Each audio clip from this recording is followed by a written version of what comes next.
Visakha వాజీ news కు స్వాగతం. నేను జ్యోతి. ముందుగా హెడ్లైన్స్ చూద్దాం. పార్టీకి, ప్రజలకు, ప్రభుత్వానికి మధ్య వారధులా వ్యవహరించేందుకే రాష్ట్ర అధ్యక్షుడి బాధ్యత. గాజువాక ఎమ్మెల్యే పల్లా శ్రీనివాసరావు స్పష్టీకరణ.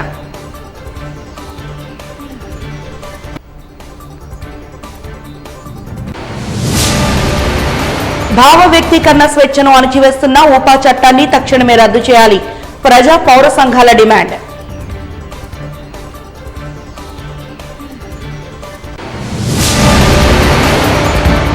రాష్ట్ర వ్యాప్తంగా 60,000 మంది న్యాయవాదుల ఉద్యమ ఫలితం ల్యాండ్ టైటిలింగ్ యాక్ట్ రద్దు. విశాఖ బార్ అసోసియేషన్ ఆధ్వర్యంలో న్యాయవాదుల విజయోత్సవం. ఇక వివరాల్లోకి వెళ్తే, రాష్ట్ర రాజధాని అమరావతి పనులు శరవేగంతో సాగుతున్నాయని టీడీపీ పార్టీ రాష్ట్ర అధ్యక్షులు పల్లా శ్రీనివాసరావు అన్నారు. రాష్ట్ర అధ్యక్షుడిగా నియమింపబడ్డ తర్వాత తొలిసారి విశాఖ రామ్నగర్లోని పార్టీ కార్యాలయానికి వచ్చిన పల్లా శ్రీనివాసరావుకు శ్రేణుల నుండి ఘన స్వాగతం లభించింది. అనంతరం పార్టీ వ్యవస్థాపకులు, మాజీ ముఖ్యమంత్రి, దివంగత నేత స్వర్గీయ నందమూరి తారక రామారావు విగ్రహానికి పూలమాలలు వేసి నివాళులర్పించిన అనంతరం విలేకరుల సమావేశంలో పల్లా శ్రీనివాసరావు మాట్లాడారు. ఈ సందర్భంగా ఆయన మాట్లాడుతూ, వైసీపీ ప్రభుత్వం విశాఖను రాజధాని పేరుతో మోసం చేసి గంజాయికి అడ్డాగా మార్చిందని విరుచుకుపడ్డారు. రాజకీయ నాయకుడికి ఉండాల్సిన కనీస లక్షణాలు మాజీ ముఖ్యమంత్రి జగన్మోహన్ రెడ్డికి లేవంటూ ఎద్దేవా చేశారు. పోలవరం ప్రాజెక్టు పనులను, రాజధాని పనులను త్వరలోనే పూర్తి చేస్తామని భరోసానిచ్చారు. స్టీల్ ప్లాంట్ ప్రైవేటీకరణ జరగబోదని స్పష్టం చేశారు.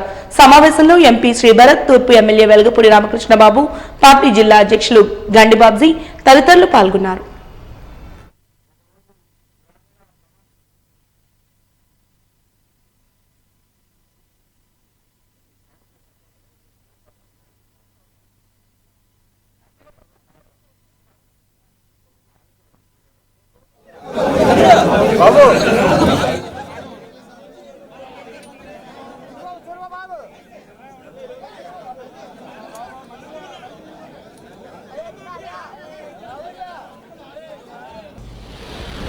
కీర్తిశేషులు నందమూరి తారక రామారావు గారు స్థాపించినటువంటి తెలుగుదేశం పార్టీకి రాష్ట్ర అధ్యక్షుడిగా నాకు అవకాశం కల్పించినటువంటి నా పూర్వజన్మ సుకృతంగా నేను భావిస్తున్నాను. ఎందుకంటే ఇది ఎంతో మంది పెద్దలు, అనుభవం ఉన్నటువంటి వారు అందరూ కూడా ఎదురు చూస్తున్నటువంటి అవకాశం ఎదురు చూస్తుంటారు.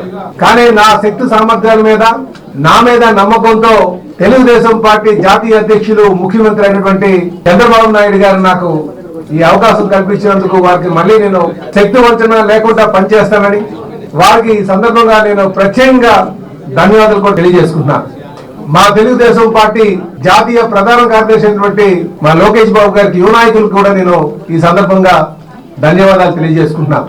ఎందుకంటే పార్టీలో కాలానికి అనుగుణంగా నిర్ణయాలు తీసుకోవాలి, యువ నాయకత్వాన్ని ప్రోత్సహించాలి, మెరుగైన ఆలోచనతో ముందుకు వెళ్ళాలి అనే ఆలోచన చేస్తున్నటువంటి మరి లోకేష్ బాబు గారు, వారికి కూడా ఈ సందర్భంగా నాకు అవకాశం కల్పించినందుకు వారికి ధన్యవాదాలు తెలియజేసుకుంటున్నాను.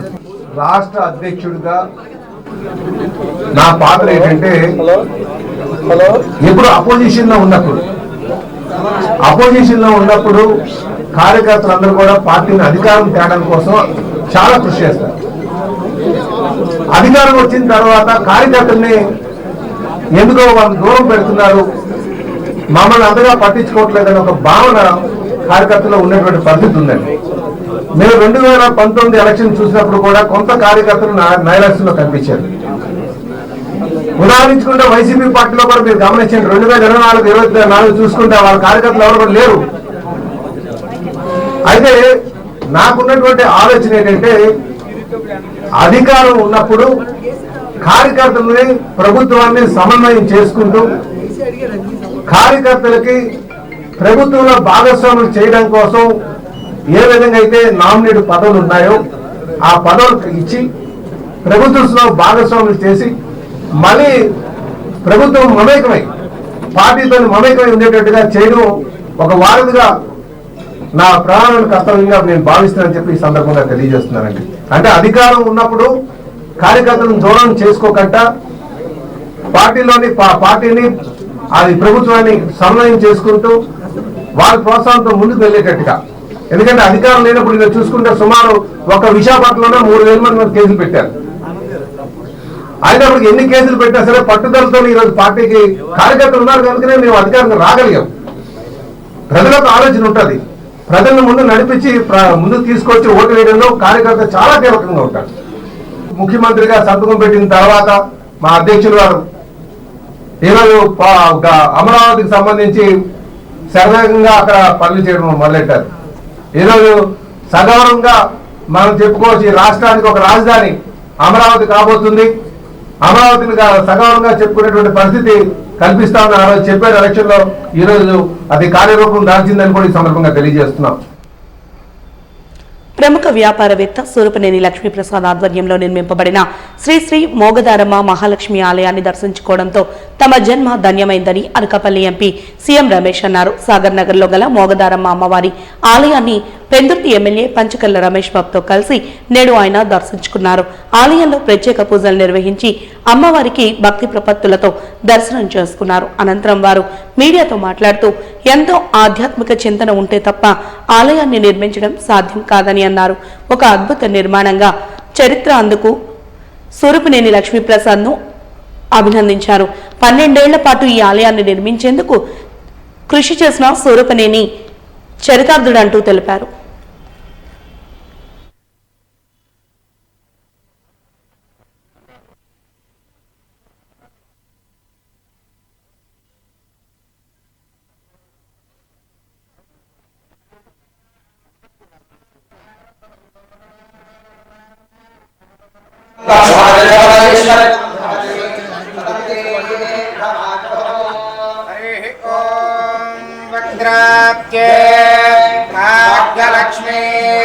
కలిగింది. మరి ముఖ్యంగా సూరపనేని లక్ష్మీప్రసాద్ గారికి మనస్ఫూర్తిగా ధన్యవాదాలు తెలియజేస్తా ఉన్నా. నేను ఇది రెండోసారి రావటం, మొదటిసారి ఒకసారి వారి ఆహ్వానం మేరకు ఒకసారి వచ్చా. చాలామందికి ప్యాషన్ ఉండొచ్చు, భక్తి ఉండొచ్చు, కాకపోతే ఈ స్థలం విలువ కానీ ఈ ప్రాంత ల్యాండ్ విలువ కానీ మీ అందరికీ తెలియదే కాదు. కొన్ని కోట్లాది రూపాయలు విలువ చేసే భూమిని కూడా అమ్మవారి సేవకి, అమ్మవారి గుడికి ఈ కమ్యూనిటీ భూమిలో 12 సంవత్సరాల నుంచి కూడా ఆయన అకుంఠిత దీక్షతో ఈ గుడి నిర్మాణంలో అడుగడుగున వారి తాలూకా పట్టుదల, కృషి కనిపిస్తూ ఉంది. మరి వారికి మనస్ఫూర్తిగా ధన్యవాదాలు, కృతజ్ఞతలు తెలియజేస్తూ ఒక చక్కటి ఒక పర్యాటక ప్రాంతంలాగా అభివృద్ధి చెందాలి అని చెప్పి అమ్మవారి ఆశీస్సులు ఈ ప్రాంత ప్రజలకి, రాష్ట్ర ప్రజలకు ఉండాలి అని చెప్పి కోరుకుంటూ వారికి మనస్ఫూర్తిగా నా ధన్యవాదాలు, అభినందనలు తెలియజేస్తాను. సూరపనేని లక్ష్మీప్రసన్న గారు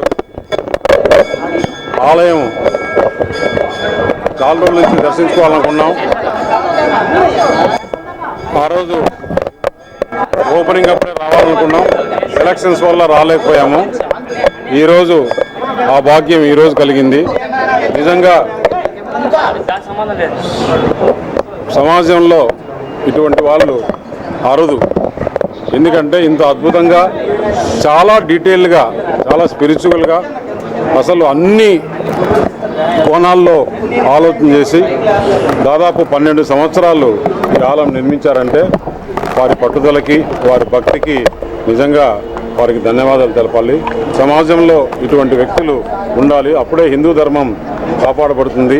హిందూ ధర్మాన్ని ప్రపంచ దృష్టికి తీసుకొచ్చడానికి ఇలాంటి టెంపుల్స్ ఆయన అన్నీ వదులుకొని ఇక్కడే ఉండి ఈ టెంపుల్స్ చేశారంటే చాలా డీటెయిల్గా, అంటే దాంట్లో 12 సంవత్సరాలు కాదు, దాంట్లో ఎంతో ఆలోచన చేసి ఎంతో సమయం పెడితే కానీ ఇట్లాంటి రాదు. నిజంగా కూడా ఆ అమ్మవారు ఇప్పుడు కొత్తగా వచ్చిన ప్రభుత్వాన్ని ఆశీర్వదించి మంచి ఆంధ్రప్రదేశ్కి మంచి జరగాలని చెప్పేసి కోరుకుంటున్నాము. కూటమి ప్రభుత్వ మంత్రివర్గంలో దళిత ప్రతినిధులకు సరైన న్యాయం జరగలేదని దళిత నాయకులు శ్యామ్ సుందర్ ఆరోపించారు. ఈ మేరకు డాబా గార్డెన్స్ ప్రెస్ క్లబ్ లో నిర్వహించిన విలేకరుల సమావేశంలో ఆయన మాట్లాడుతూ గత వైసీపీ ప్రభుత్వంలో సీఎం జగన్మోహన్ రెడ్డి కేబినెట్ లో 5 దళిత ప్రజాప్రతినిధులకు మంత్రి పదవిని ఇచ్చి సామాజిక న్యాయాన్ని పాటించారన్నారు. 4 సార్లు ముఖ్యమంత్రిగా ఎన్నికైన సీఎం నారా చంద్రబాబు నాయుడు కేబినెట్ లో కేవలం 2 దళిత ప్రతినిధులకు మాత్రమే మంత్రి పదవిని కేటాయించడం సరికాదన్నారు. దళితుల ఓట్లు టీడీపీకి పడటానికి ప్రధాన కారణం మాజీ మంత్రి కొండ్రు మురళి కృషి అని కొనియాడారు. ఇప్పటికైనా కూటమి ప్రభుత్వ నేతలు సమాలోచనలు చేసి సామాజిక న్యాయాన్ని పాటించాలని కోరారు. 50 సంవత్సరం జనవరి 26వ తేదీన అమలులోకి వచ్చిన నాటి నుండి నేటి వరకు సామాజిక న్యాయమని చేస్తున్నామని పాలకులు డంకాప్రదంగా మోగిస్తుండేటప్పటికీ అవి నీటి మూటల్లా నేటికి కూడా ఉన్నాయి. తరాలు మారుతున్నా మా తలరాతలైతే మారటం లేదు. నేడు శాసనసభకి జరిగినటువంటి ఎన్నికలలో తెలుగుదేశం పార్టీ కూటమి, జనసేన బీజేపీ కలిపిన కూటమిని ఈ రాష్ట్రంలో ప్రజలందరూ కూడా ఏకమై నిరుద్యోగులు, ఉద్యోగులు, కార్మికులు, కర్షకులు, రైతులు, దళితులు, గిరిజనులు, మైనారిటీలు, బీసీలు, అలాగే ఉన్నత కులాల్లో ఉండేటటువంటి వారందరూ కూడా ఏకమై ఒక రాక్షస ప్రభుత్వాన్ని దించడం అనేటటువంటి జరిగింది. ఈ యొక్క కూటమికి అధికారం ఇవ్వడం అనేటటువంటి జరిగింది. నేపథ్యంలో జగన్మోహన్ రెడ్డి గారు 5 సంవత్సరాలు ముఖ్యమంత్రిగా పదవీ బాధ్యతలు చేపట్టి దళితుల ప్రజాప్రతినిధులకు తన మంత్రివర్గంలో సామాజిక న్యాయం అనేటటువంటిది పాటించారు. 5 మంత్రులుగా దళిత ప్రజాప్రతినిధులకు అవకాశం కల్పించారు. అందులో 3 మాలా కులమునకు చెందినటువంటి ప్రజాప్రతినిధులు తన యొక్క కేబినెట్లో సామాజిక న్యాయం పాటించి మంత్రివర్గంలో అవకాశం కల్పించారు. అలాగే మరో 2 మాదిగ కులస్తుల ప్రజాప్రతినిధులకు కూడా తన యొక్క కేబినెట్లో సామాజిక న్యాయం అనేటటువంటిది పాటించారు. ఆ యొక్క కోణాన్ని ఆయన ఫుల్ఫిల్ చేయడం అనేటటువంటిది జరిగింది. నేడు బూర్జువా తత్వం ఉండేటటువంటి ఈ ప్రైవేట్ కంపెనీలు అందామా లేక పబ్లిక్ కంపెనీలు అందామా ఈ పార్టీలని మేము ఓట్లేసినాం, గెలిపించినాం, ఈ యొక్క ప్రభుత్వాన్ని అధికారంలోకి తెచ్చినాం. దీని అంతటికీ ముఖ్య కారణం మన ఉత్తరాంధ్ర జిల్లాలో ఉండేటటువంటి సీనియర్ ప్రజాప్రతినిధి, ఉమ్మడి రాష్ట్రానికి కేబినెట్ మంత్రిగా చేసినటువంటి శ్రీయుతులు కొండ్రు మురళీమోహన్ గారు మాకు జ్ఞానోదయం కల్పించడం అనేటటువంటి జరిగింది. తను శ్రీకాకుళం నుంచి చిత్తూరు వరకు, కడప వరకు, నెల్లూరు, ఒంగోలు, కర్నూలు, కృష్ణా, గుంటూరు, ప్రకాశం, ఈస్ట్ గోదావరి, వెస్ట్ గోదావరి, విజయనగరం, శ్రీకాకుళం, విశాఖపట్నం ఈ జిల్లాల్లో జగన్మోహన్ రెడ్డి యొక్క కీచక పాలన, అరాచక పాలన, 28 పథకాలు దళిత గిరిజనులు తీసివేయడం అనేటటువంటిది, వాటిని రద్దు చేయడం అనేటటువంటిది ఈ యొక్క రాష్ట్రం నలుమూలల అనేక రకమైనటువంటి మీటింగులు పెట్టారు శ్రీ కొండ్రు మురళీమోహన్ గారు. సీనియర్ ముఖ్యమంత్రి అయినటువంటి నారా చంద్రబాబు నాయుడు 4వసారి అధికారము చేపట్టి ఇద్దరికి దళిత ప్రజాప్రతినిధులకి తన మంత్రివర్గంలో అవకాశం కల్పించడం అంటే మొదలు పెడితే ప్రకాశం జిల్లా వరకు ఏ యొక్క మాల ప్రజాప్రతినిధికి అవకాశం అనేది తన మంత్రివర్గంలో అవకాశం కల్పించకపోవడము బహు బాధాకరం. మా సమస్యలు ఎవరికి చెప్పుకోవాలి, మా తలరాతలు ఎవరి ద్వారా మేము మార్చుకోవాలి, మా ప్రజాప్రతినిధులకు మా తమాషా ప్రాతిపదిక మా కోటి జనాభా పైగా ఈ యొక్క రాష్ట్రంలో దళితులు అనేటటువంటి వాళ్ళు ఉన్నాం. మేము ఓట్లు వేసింది మేమే, మీ జెండాలు పట్టింది మేమే, మీపై వస్తే మీకు రక్షణగా నిలిచింది మేమే, మీకు జేజాలు కొట్టింది మేమే, మీపై వస్తే ఆ కేసులు పెట్టుకుంది మేమే. 14 సంవత్సరాల క్రితం చేసిన ప్రసంగంపై Arundhati Roy, Kashmir central university professor Sakit Hussain ను ఉప చట్టం కింద ప్రాసిక్యూట్ చేయడాన్ని ప్రజా పౌర సంఘాలు ఖండించాయి. ఈ మేరకు సిపిఐ ఆధ్వర్యంలో ప్రజా పౌర సంఘాల సభ్యులు అలీపురంలోని కార్యాలయంలో విలేకరుల సమావేశంలో పాల్గొని మాట్లాడారు. ఈ సందర్భంగా ప్రజా పౌర సంఘాల వేదిక నాయకులు చంద్రశేఖర్ మాట్లాడుతూ భావ వ్యక్తీకరణ స్వేచ్ఛను హరిస్తున్న ఉపా చట్టాన్ని తక్షణమే రద్దు చేయాలని డిమాండ్ చేశారు.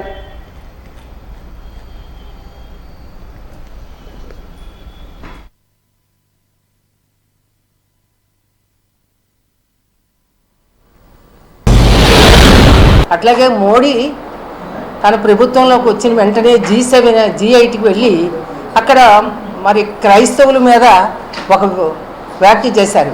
మరి అమిత్ షా కానీ మోడీ కానీ వీళ్ళందరి మీద ఊపాలు పెట్టాలి అంటే ఆ గవర్నమెంటు వాళ్ళది కాబట్టి వాళ్ళు ఎవరి మీదైనా పెడతారు. వాళ్ళు ఏది వాగినా ఏది మాట్లాడినా వాళ్ళు క్షమించమని అనిగానే ఇంకా వాళ్ళకి ఏ రకమైన ఇవి ఉండవు.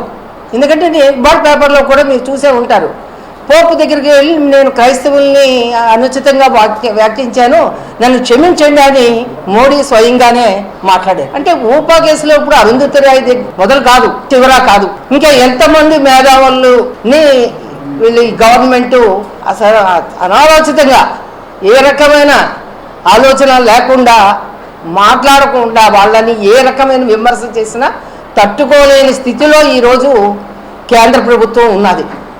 ఈ కేంద్ర ప్రభుత్వానికి వత్తాసు పలుకుతున్న ఇక్కడ ఉండే టీడీపీ, జనసేన, మిగతా అన్ని పార్టీలు కూడా, అంటే లోకల్ ఉండే పార్టీలు అన్నీ కూడా వాటికి మద్దతు పలకడం అనేది చాలా దురదృష్టకరమైన చర్య. ప్రజలతో ఎన్నుకోబడి ప్రజల దీనికోసం ఎన్నుకున్నారు, కానీ టీడీపీ ప్రభుత్వం ఈ కేంద్ర ప్రభుత్వాలు తీసుకునే నిర్ణయాలను తీవ్రంగా అయితే వాళ్ళు కూడా ఖండించాలి. ఇక్కడ ప్రజల అభిష్టం ప్రకారం ఎన్నుకున్నారు వాళ్ళు. ప్రజలు కూడా ఈరోజు దగ్గరికి వెళితే ఇలాంటి చర్యల్ని తీవ్రంగా ఖండిస్తారు. ఈరోజు వరవరరావు గారు ఇంకా ఇప్పటికీ కూడా ఆయన కండిషన్ బెయిలే, అంటే ఆ బొంబాయి ప్రదేశాన్ని వదిలి రావడానికి లేదు అని. ఊపా చట్టంలో అసలు లాయర్లు, మేధావులు, విద్యార్థులు, పత్రికలు అందరూ ఇక్కడ వాళ్ళకి ఎవరైతే వ్యతిరేకంగా మాట్లాడతావో ఆ వ్యతిరేకమైన వ్యక్తుల మీద అసలు ఊపా రద్దు చేయమని. ఎందుకంటే లాస్ట్ ఒక కేంద్ర ప్రభుత్వాలు, కాంగ్రెస్ ప్రభుత్వం ఆ టైంలో కూడా టాడా, పోటా ఇలాంటి చట్టాలని రద్దు చేశారు పోరాటాల ద్వారానే. అలాగే ఈ ఊపా చట్టాన్ని కూడా మేము రద్దు చేయాలని, రద్దు చేసే వరకు ఊపా రద్దు పోరాట కమిటీ ఒకటి ఉన్నది, దాని ప్రకారం కూడా మళ్ళీ పోరాటం తీసుకుంటామని. ప్రముఖ రచయిత్రి, సామాజిక కార్యకర్త, హక్కుల కార్యకర్త అయినటువంటి అరుంధతి రాయ్ గారిని ఈరోజు ఈ దేశంలో ఉన్నటువంటి అణగారిన వర్గాల ప్రజల హక్కుల కోసం, న్యాయబద్ధమైనటువంటి హక్కుల కోసం పోరాటం చేస్తున్నటువంటి అరుంధతి రాయ్ గారు కానీ, లేకపోతే కాశ్మీర్ విశ్వవిద్యాలయం మాజీ ఆచార్యులు షౌకత్ హుస్సేన్ గారిని, వీరంతా కూడా గొప్ప ప్రజాస్వామికవాదులు. వీళ్ళ గొంతు నొక్కడానికి ఈరోజు కేంద్ర ప్రభుత్వం, ఆర్ఎస్ఎస్ కనుసన్నలు నడుస్తున్నటువంటి నరేంద్ర మోడీ ప్రభుత్వం చాలా దుర్మార్గంగా నియంతృత్వ విధానాలు అవలంబిస్తూ ఈరోజు వారికి వ్యతిరేకంగా మాట్లాడే వారిపైన ఈరోజు ఊపా లాంటి అతి క్రూరమైన చట్టాన్ని ప్రయోగిస్తూ వస్తుంది. మూడోసారి ఈరోజు నరేంద్ర మోడీ ప్రభుత్వం అధికారంలోకి వచ్చిన తర్వాత కూడా మేము సంకీర్ణ ప్రభుత్వం ఉన్నది, మీరు దేశంలో ఉన్నటువంటి ప్రజా సంఘాలు కానీ, లేకపోతే వామపక్ష మేధావులు కానీ ఎవరైనా సరే మరలా గొంతు విప్పడానికి ప్రయత్నం చేస్తే మేము తగ్గేది లేదు, ఊపా చట్టం లాంటి క్రూరమైన చట్టాలను ప్రయోగిస్తాం, ఏళ్ల తరబడి జైళ్లలో నిర్బంధిస్తామని చెప్తూ మరొకసారి హెచ్చరిక చేస్తూ ఈ ఊపా చట్టాన్ని ప్రయోగించడానికి ఢిల్లీ లెఫ్టినెంట్ గవర్నర్ ప్రాసిక్యూట్ చేయమని ఆదేశాలు ఇచ్చాడు. ఈ ఆదేశాలను వెంటనే వెనక్కి తీసుకోవాలని విశాఖ పౌర ప్రజా సంఘాల వేదిక పక్షాన మేము డిమాండ్ చేస్తా ఉన్నాం. గంజాయి అక్రమ రవాణాపై ఉక్కుపాదం మోపేందుకు జిల్లా పోలీస్ శాఖ తక్షణ చర్యలకు ఉపక్రమించిందని డీసీపీ 1 మేకా సత్యబాబు తెలిపారు. ఈ మేరకు ఎయిర్పోర్ట్ పోలీస్ స్టేషన్ పరిధిలో నిర్వహించిన విలేకరుల సమావేశంలో ఆయన మాట్లాడుతూ రాష్ట్ర హోంశాఖ మంత్రి ఆదేశాల మేరకు నగర పోలీస్ కమిషనర్ ఆధ్వర్యంలో చెక్పోస్టుల నిర్వహణ త్వరితగతిన పూర్తి చేస్తామన్నారు. నగరంలో అత్యంత పటిష్టమైన భద్రతను ఏర్పాటు చేసి అక్రమ రవాణాకు అవకాశం ఉన్న ప్రాంతాలలో జల్లెడ పడుతున్నామని తెలిపారు.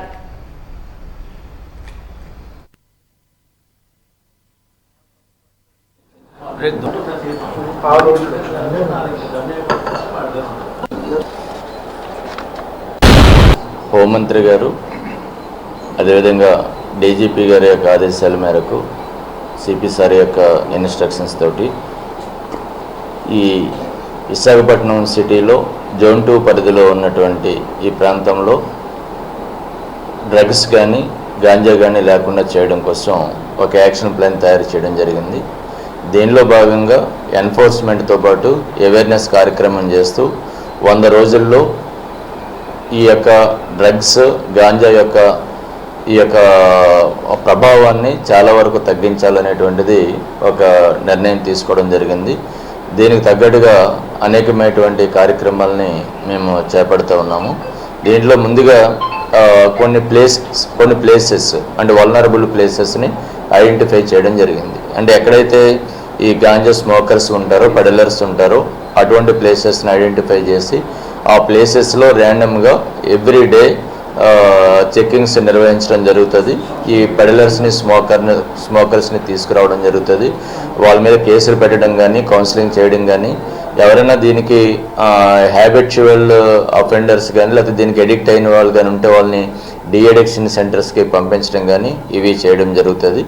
ఈ ప్రతి పోలీస్ స్టేషన్ పరిధిలో ఉన్నటువంటి ఈ ప్రాంతాలన్నింటినీ కూడా ఐడెంటిఫై చేయడం జరిగింది.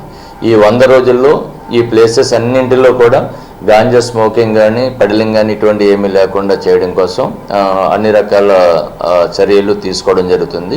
ఇది ఒకటి. అదేవిధంగా ఈ గాంజాకు సంబంధించి ముఖ్యంగా కాలేజెస్లో కొన్ని అవేర్నెస్ ప్రోగ్రామ్స్ కండక్ట్ చేయాలని చెప్పేసి నిర్ణయించడం జరిగింది. ముఖ్యంగా ఈ కాలేజెస్లో స్టూడెంట్స్ దీనివల్ల ఎక్కువ ప్రభావితం అవుతున్నట్టుగా మనకి తెలుస్తూ ఉన్నది. కాబట్టి అన్ని కాలేజెస్లో జోన్ 2 పరిధిలో ఉన్నటువంటి ప్రతి కాలేజీలో కూడా స్టూడెంట్స్కి అవేర్నెస్ ప్రోగ్రామ్స్ నిర్వహించడం జరుగుతుంది. దీంట్లో ప్రజాప్రతినిధులను ఇన్వాల్వ్ చేయడం జరుగుతుంది. అదేవిధంగా డాక్టర్స్ని, సైకాలజిస్టులని, పోలీసులు అందరూ కలిసి ఈ యొక్క కార్యక్రమాలు నిర్వహించి డ్రగ్స్ వల్ల, గాంజా వల్ల వచ్చేటువంటి అనర్థాలని, అదేవిధంగా కేసులు పెడితే విద్యార్థుల యొక్క భవిష్యత్తు ఏ విధంగా అది ప్రభావితం అవుతుంది అనేటువంటిది కూడా వాళ్ళకి వివరించడం జరుగుతుంది. అదేవిధంగా ప్రతి కాలేజీలో కూడా యాంటీ డ్రగ్స్ కమిటీస్ అనేటువంటి వాటిని ఏర్పాటు చేయడం జరుగుతుంది. ఏర్పాటు చేసి దీంట్లో ఈ యాంటీ డ్రగ్స్ కమిటీలో స్టూడెంట్స్ని, అదేవిధంగా ఫ్యాకల్టీ మెంబర్స్ని, పేరెంట్స్ని, పోలీస్ ఆఫీసర్స్ని అందరినీ కూడా ఇన్వాల్వ్ చేసి ఆ కాలేజీల్లో డ్రగ్స్ అనేటువంటిది లేకుండా చేయడానికి దానికి కూడా ఒక ప్రణాళికని సిద్ధం చేయడం జరిగింది. అదేవిధంగా మనకి ఏజెన్సీ నుంచి ఈ యొక్క డ్రగ్స్ అనేటువంటివి ప్రధానంగా వస్తూ ఉన్నాయి. మనకి అంటే గాంజా అనేటువంటిది వస్తూ ఉన్నది. మనకి ట్రాన్స్పోర్టేషన్లో మన దీన్ని అరికట్టడం కోసం, గాంజా ట్రాన్స్పోర్టేషన్ అరికట్టడం కోసం సరిపల్లి దగ్గర, పెందుర్తిలో సరిపల్లి దగ్గర ఒక చెక్ పోస్ట్ని కూడా ఏర్పాటు చేయడం జరుగుతుంది. ఈ చెక్ పోస్ట్ 24 hours పనిచేసేలాగా దీన్ని ఇమీడియట్గా దీన్ని స్టార్ట్ చేయడం జరుగుతుంది. వి డెంటల్ కేర్ ఇప్పుడు వి హెల్త్ ప్లస్ కేర్ గా మారి అత్యాధునిక వైద్య సేవలను అందించేందుకు సిద్ధమైందని డైరెక్టర్ కేఎంకే రమేష్ తెలిపారు. శంకరమఠం రోడ్లో నూతన బ్రాంచ్ ను నేడు ప్రారంభించారు.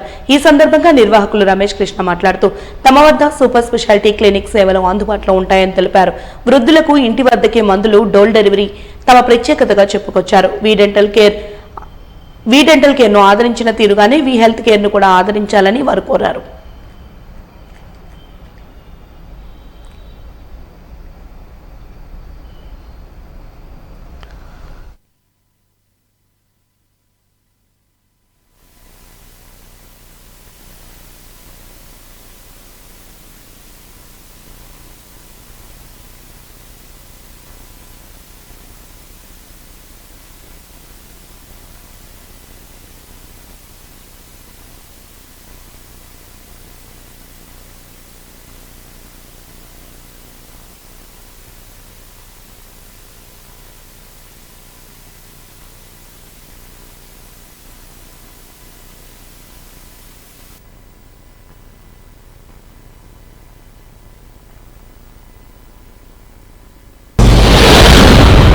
ఇంతవరకు వి డెంటల్ మల్టీ స్పెషాలిటీ డెంటల్ హాస్పిటల్గా మీ అందరికీ సుపరిచితమే.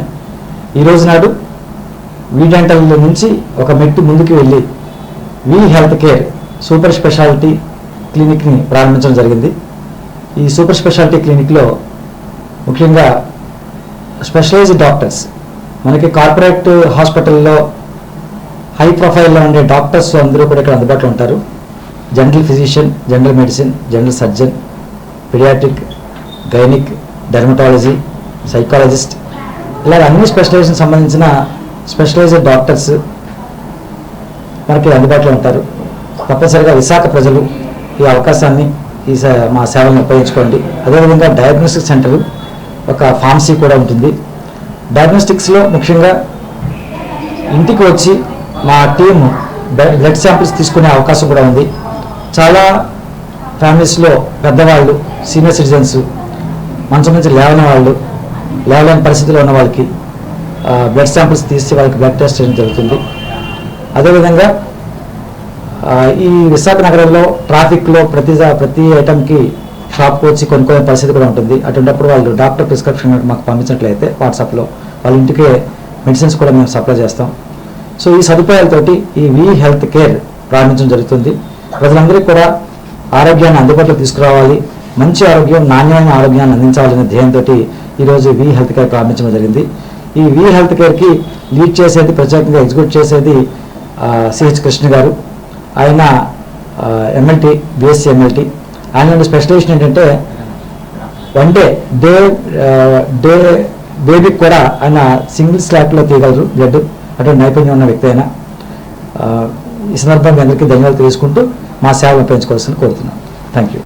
ఈరోజు తను మా దగ్గర ఉద్యోగం మానేసి ఇవాళ తనే 10 మందికి ఉద్యోగాలు ఇచ్చే స్థాయికి ఒక ఎస్టాబ్లిష్మెంట్ ఎస్టాబ్లిష్ చేసే గ్రాడ్యువల్గా మళ్ళీ ఒక్కసారి ఏదో ఎక్కడి నుంచో డబ్బులు వచ్చేసి చేసినట్టు కాకుండా ఆ కష్టంతోనే గ్రాడ్యువల్గా ఎదిగి ఇవాళ ఈ స్థాయికి వచ్చాడు. అందుకని మాకు చాలా చాలా ఆనందంగా ఉంది.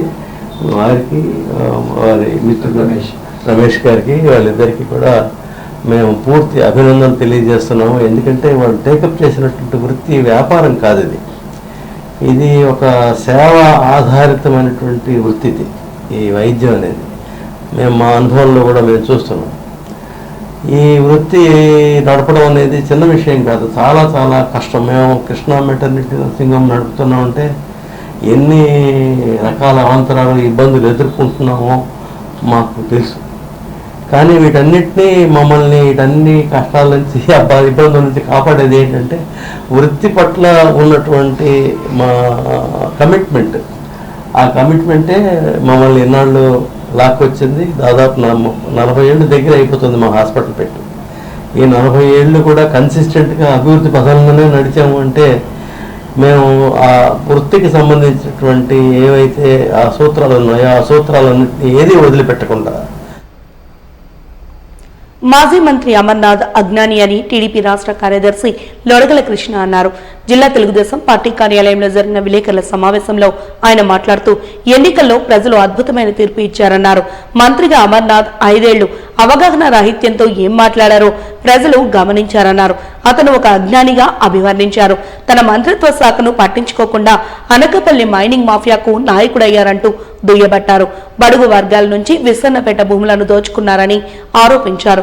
రాష్ట్రానికి 13 లక్షల కోట్లు పెట్టుబడులు వచ్చాయని అబద్దాలు చెప్పి మోసం చేశారంటూ ఋషికొండపై నిర్మించిన భవనాలను ఎలా ఉపయోగించాలో ఉచిత సలహాలిస్తున్నారని ఎద్దేవా చేశారు.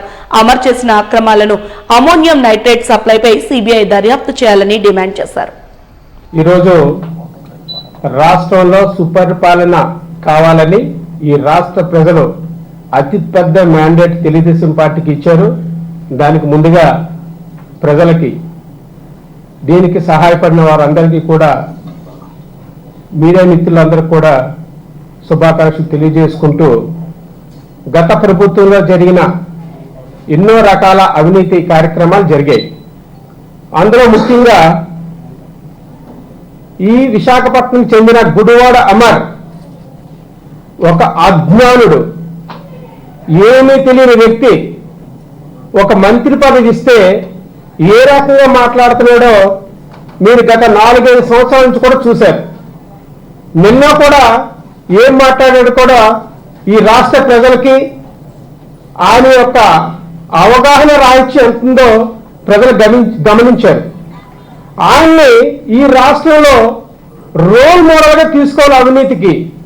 అందుకే ఈ రాష్ట్రంలో అత్యంత హీనంగా ఓడిపోయిన వ్యక్తి గుడివాడ అమర్. ఎంత అవినీతి పోవడని ప్రజలు నమ్మారో ఈ రాష్ట్రంలో అత్యధికమైన మెజారిటీ తీసుకునే వ్యక్తి పల్లా శ్రీని గారు. దానికి ముఖ్య కారణం ఈ యొక్క గుడివాడ అమరే. ఈ అమర్ అతను చేస్తున్న ఐటీ మినిస్టర్ పక్కన పెట్టి ఏదైతే అనకాపల్లికి సంబంధించిన అసెంబ్లీ నియోజకవర్గం ఉన్నారో అవినీతి భయం, గనుల్లో అవినీతి, ఏదైనా ఒక మైనింగ్ లో లారీ బయలుదేరాలంటే అమర్కి కప్పం కట్టవలసిందే. రాష్ట్రంలో ల్యాండ్ టైటిలింగ్ యాక్ట్ ను రద్దు చేసేందుకు న్యాయవాదులు చేసిన పోరాటం కూటమి ప్రభుత్వ రాకతో ఫలించిందని విశాఖ బార్ అసోసియేషన్ సభ్యులు గిరిధర్ ప్రముఖ న్యాయవాది పలక శ్రీరామ్మూర్తి అన్నారు. ఈ మేరకు జిల్లా కోర్టు వద్ద గల తెలుగు తల్లి విగ్రహానికి పూలమాలలు వేసి కేక్ కట్ చేసి సంబరాలు చేసుకున్నారు. అనంతరం వారు మీడియాతో మాట్లాడుతూ ప్రజలు ప్రతిదీ గమనిస్తుంటారని ల్యాండ్ టైటిలింగ్ యాక్ట్ ను రద్దు చేస్తామంటూ కూటమి ప్రకటించడంతోనే వారి విజయం ఖరారైందని అన్నారు. ప్రజలు డబ్బులకు అమ్ముడుపోరని, రాష్ట్ర ఖజానాకు అన్యాయం జరిగితే మేల్కొని నిజమైన తీర్పునిస్తారని నిరూపించారన్నారు. 65,000 మంది న్యాయవాదుల పోరాట ఫలితం ల్యాండ్ టైటిలింగ్ యాక్ట్ రద్దని స్పష్టం చేశారు. చేశారు. ఆ మూలంగా కోసం పనిచేసిన నిలబడతాడు. లేని పక్షంలో ఇప్పుడు ప్రభుత్వంలో రాజకీయ మనందరం ముందుకెళ్ళి ఈ సమాజ అభివృద్ధి కోసం పనిచేద్దాం, ఈ దేశ అభివృద్ధి కోసం పనిచేద్దాం. అందులో న్యాయవాదులు ముందుంటారు.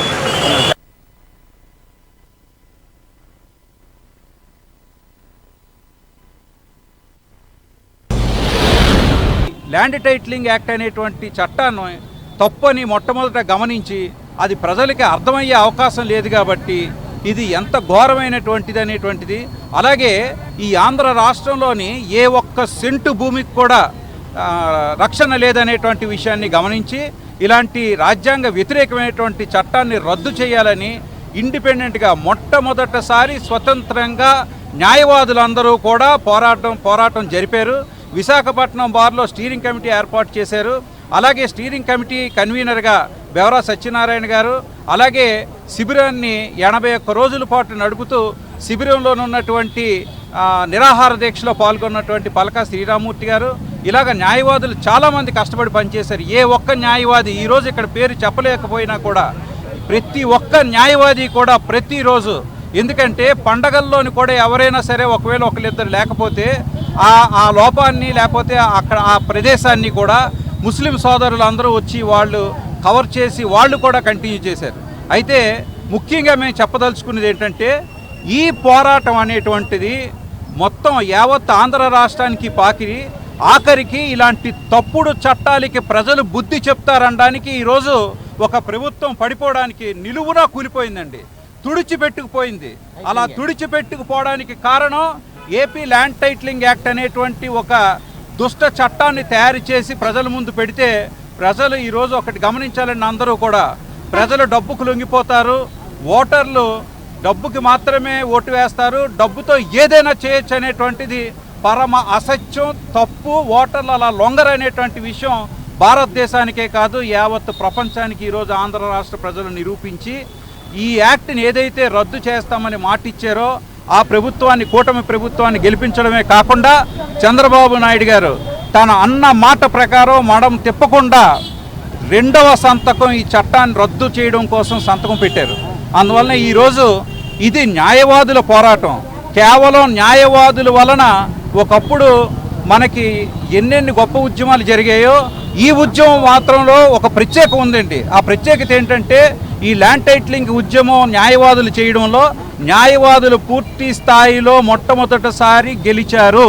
న్యాయవాదుల కారణంగా ల్యాండ్ టైటిలింగ్ యాక్ట్ అనేటువంటి ప్రతి వ్యక్తికి సంబంధం ఉంటుంది కాబట్టి మొత్తం ఒక పార్టీయే కూలిపోయి ఒక కొత్త పార్టీ ఏర్పడేంతలాగా న్యాయవాదుల తాలూకా కృషి పనిచేసింది. కాబట్టి న్యాయవాదుల తాలూకా శక్తి సామర్థ్యాన్ని గుర్తించండి, ఎప్పటికప్పుడు న్యాయ సలహాలు తీసుకోండి, సరైన చట్టాలు చేయండి అని తెలియజేస్తూ సెలవు తీసుకుంటున్నానండి. రాష్ట్ర వ్యాప్తంగా 60,000 మంది న్యాయవాదులు, అందులో ఆడవాళ్ళు మగవాళ్ళు అందరం కలిపి మేము 81 రోజు పాటు మా యొక్క విధులను బహిష్కరించి, ఎందుకంటే ఈ act model land titling act ఏదైతే ఉందో దాని మూలంగా ప్రజలకు రక్షణ లేకుండా పోతుంది, వాళ్ళని నివసించడానికి కూడా స్థలం లేకుండా పోతుంది అని చెప్పి మేము గుర్తించి న్యాయవాదుల పాత్ర ఏంటంటే స్వతంత్రంలో తీసుకున్నా కూడా, స్వతంత్ర ఉద్యమంలో తీసుకున్నా కూడా న్యాయవాదులే మొదట ఉన్నారు. ఆ విధంగా స్వాతంత్ర ఉద్యమంలోని పాల్గొని ప్రాణాలు త్యాగం చేసిన న్యాయవాదులు ఉన్నారు. ఆ విధంగా దేశాన్ని స్వాతంత్రం తీసుకొచ్చిన న్యాయవాదులే ముఖ్యంగా.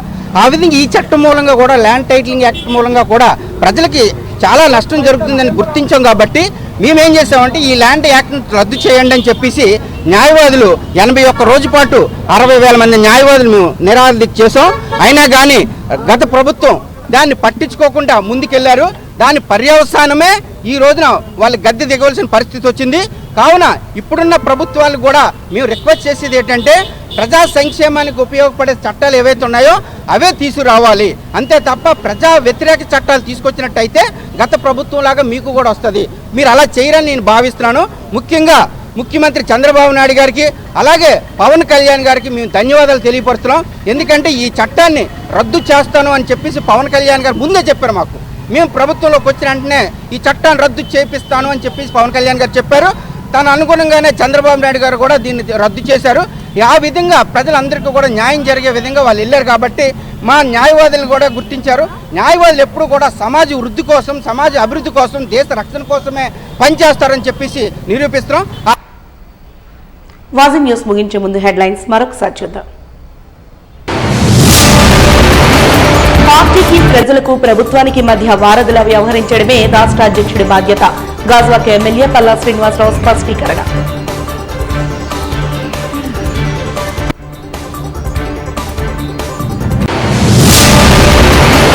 భావ వ్యక్తీకరణ స్వేచ్ఛను అణచివేస్తున్న ఉపా చట్టాన్ని తక్షణమే రద్దు చేయాలి. పౌర ప్రజా సంఘాల డిమాండ్.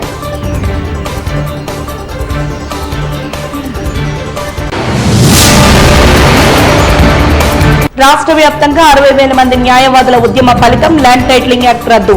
విశాఖ బార్ అసోసియేషన్ ఆధ్వర్యంలో న్యాయవాదుల విజయోత్సవం.